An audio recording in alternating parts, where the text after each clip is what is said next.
दोस्तों, ये देखिए आप, गेहूं में लगभग सारी बालियां निकल चुकी है और अभी ये फूलों की स्थिति में है। और देखिए बहुत सारे जो किसान भाई हैं या बहुत सारे गेहूं की खेती करने वाले हैं, वो ये नहीं जानते हैं कि गेहूं भी फूलों की स्थिति में होता है ना। तो ये अभी फूलों की स्थिति में है। अब फूलों की स्थिति किसे कहते हैं कि ये जो गेहूं है, गिर गया ये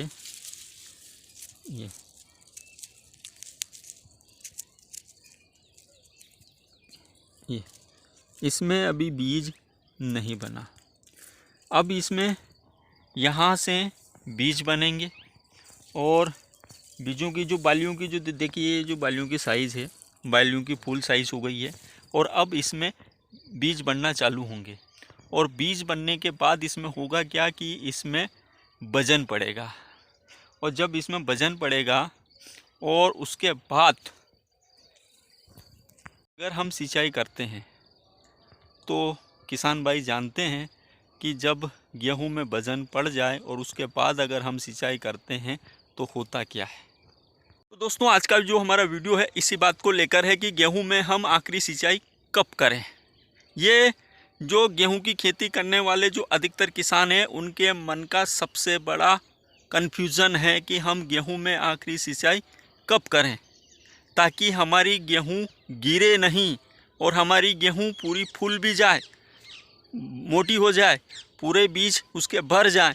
ये जो गेहूं में होता क्या है कि यहाँ से नीचे के जो बीज होते हैं ये सबसे बड़े बीज रहते हैं और ऊपर जाते जाते इसके बीज छोटे हो जाते हैं, सारे बीज नहीं बन पाते हैं। और बहुत सारे गेहूं में क्या होता है कि जो बीज हैं वो पोचे रह जाते हैं, चिपके चिपके से रह जाते हैं। तो हमें किस स्थिति में इसको पानी देना है।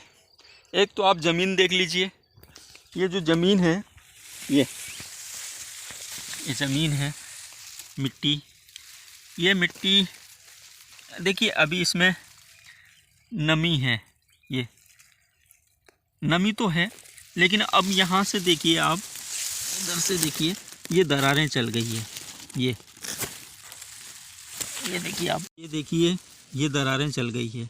अगर अब यहाँ से अगर हमने इसको थोड़ा लंबा समय और दे दिया, अगर 8 दिन और निकाल दिए, तापमान अभी 32-33 डिग्री चल रहा है, अगर हमने 8 दिन और इसको निकाल दिए तो ये दरारें थोड़ी ज़्यादा गहरी हो जाएगी। ये दरारें अगर गहरी हो गई तो चाहे मौसम ख़राब हो या ना हो, और चाहे आप शाम को पानी दें या सुबह पानी दें, ये गेहूं फिर भी गिरेगा वज़न पड़ने के बाद। तो अभी इसमें वज़न भी नहीं पड़ा है, हल्का हल्का वज़न पड़ा है, तो इसको 5-6 दिन या एक आध सप्ताह और, ज़्यादा एक आध सप्ताह और निकाल सकते हैं। इससे ज़्यादा लंबा समय अब इस गेहूं को नहीं निकाल सकते। इसके बाद यहाँ पर इसे सिंचाई करना ज़रूरी है। ज़मीन के ऊपर डिपेंड करता है, ज़मीन के अंदर दरारें नहीं चलना चाहिए। अगर ज़मीन के अंदर दरारें चल गई तो आपकी गेहूँ किसी भी कंडीशन में गिरेगी, क्योंकि बालियाँ निकलने के बाद अगर आप आखिरी पानी दे रहे हो, ज़मीन में बहुत अधिक दरारें चल गई है, तो आपकी गेहूं की फसल गिरेगी। और गिरने के बाद क्या होता है आप लोग सब जानते हैं। गेहूं के उत्पादन में काफ़ी लॉस होता है, काफ़ी कमी आती है गेहूं के गिरने के बाद। तो हमें करना क्या है कि जब इसमें हल्का हल्का बीज पड़ जाए, इनमें बीज पड़ जाए और पूरा मतलब पूरे बीज फूलने की स्थिति में ना आए, हल्के हल्के बीज जब इनमें पड़ जाए और खेत में दरारें नहीं चले, उससे पहले, ज़्यादा गहरी दरारें नहीं चले, उससे पहले आप आखिरी सिंचाई कर दीजिए। ताकि होगा क्या कि आपकी जो गेहूं है वो आड़ी नहीं पड़ेगी, गिरेगी नहीं। और इसके अलावा दोस्तों, अब इस समय होता क्या है कि दिन में हवाएं चलती है, तेज़ हवाएं चलती है, कहीं हल्की चलती है, और अगर उस समय हम सिंचाई करते हैं तो भी ये जैसे सिंचाई के साथ आड़ी पड़ती है। तो हमें करना क्या है कि सुबह के समय जब 9-10 बजे तक हवाएं नहीं चलती है तो उस समय हमें पानी देना है, या शाम के समय पानी देना है, या रात में देना है जब हवाएं नहीं चले। रात में भी चलती है हालांकि बहुत सारी बार, लेकिन सुबह और शाम हवाएं कम चलती है। जैसे अभी हवाएं नहीं चल रही है, तो इस समय है जैसे हम 4-5 बजे के बाद पानी दे सकते हैं।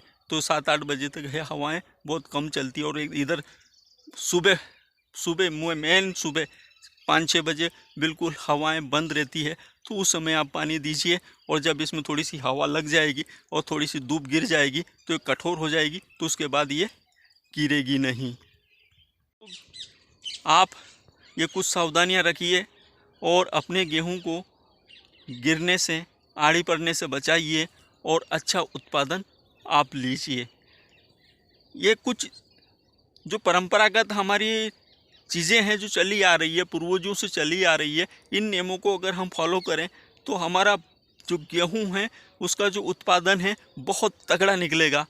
अब देखिए अपन क्या करते हैं, दवाइयों के पीछे लगते हैं कि दवाइयों से दाना फूलता है, दवाइयों से दाना चमकीला होता है।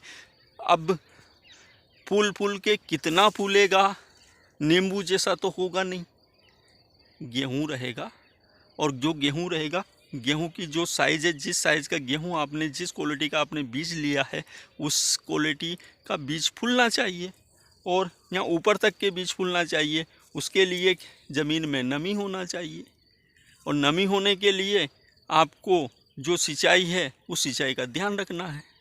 और जो खाद है, खाद आप सारे खाद पहले दे चुके हैं। अगर आपकी जो बालियों की लंबाई है तो वो लंबाई बढ़ गई है, लंबाई अच्छी है और खेत में नमी है और उर्वरकों की जो पोषक तत्व गेहूं को चाहिए आपने पहले दे दिए हैं, तो स्वाभाविक है कि आपका जो गेहूं है वो फूलना ही है। और सबसे बड़ी बात है कि अगर आपने देसी खाद दिया है तो आपकी किसी दुनिया के खाद की ज़रूरत नहीं है और आपके सारे गेहूं यहाँ बिल्कुल ऊपर तक के ये यहाँ तक के गेहूं पूरे फुल साइज़ में फूलेंगे ना। ये NPK सब दुनिया के जितने खाद हैं, फास्फोरस, DAP, यूरिया, सब फेल है। और एक परंपरागत तरीका और पलेवा करके और जब शेड्यूल से आप बुआई करते हैं वो उससे भी आपके गेहूं के उत्पादन में बढ़ोतरी होती है, क्योंकि जो आपकी गेहूं की जड़ें हैं नीचे जाएगी। छिटक पद्धति से बोते हैं ना, उसमें होता क्या है, एक तो खरपतवार बहुत ज़्यादा उगता है। खरपतवार बहुत ज़्यादा उगेगा तो आप करेंगे क्या, खरपतवार नाशक का इस्तेमाल करेंगे। और अच्छी खासी खरपतवार नाशक का इस्तेमाल करने से आपकी अच्छी खासी फसल, उसका जो उत्पादन है निम्न स्तर पर आप लेके आएंगे। और शेड्यूल से पलेवा करके आप शेड्यूल से बुआई करेंगे तो खरपतवार उगेगा ही नहीं, तो खरपतवार नाशक का आप उपयोग ही नहीं करेंगे। और उसके बाद गेहूं भी गहराई में रहेगा, उसकी जड़ें भी इतनी गहराई में शुरुआत से ही रहती है, सिंचाई की भी कम ज़रूरत लगती है। और आखिरी सिंचाई में इस स्थिति में जब ये फूलों में हो और आप इसको पानी दे दीजिए तो इसको पानी की भी ज़रूरत नहीं लगती। तो हमारे जो पूर्वजों के बताए हुए जो नियम हैं, उन नियमों को अगर हम फॉलो करते हैं ना, तो कहीं ना कहीं जो हमारा लगातार जो उत्पादन घटता जा रहा है, कहाँ गेहूं कितने निकलते थे, आ गए हैं एकड़ के 10-10 कुंटल पर हम लोग, है ना। तो अगर हम हमारे पूर्वजों के बताए हुए रास्तों पर अगर हम चलें, उनके नियमों को हम अच्छे से फॉलो करें, इन दवाइयों के पीछे ना जाकर उनके नियमों को फॉलो करेंगे ना, तो हमारा उत्पादन स्वाभाविक है अच्छा खासा निकलेगा। तो दोस्तों, अगर ये हमारे गेहूँ पसंद आए हों और वीडियो अच्छा लगा हो, जानकारी अच्छी लगी हो, तो लाइक करना, कमेंट करना, शेयर करना और संभव हो सके तो किसान के चैनल को सब्सक्राइब करना। नमस्कार।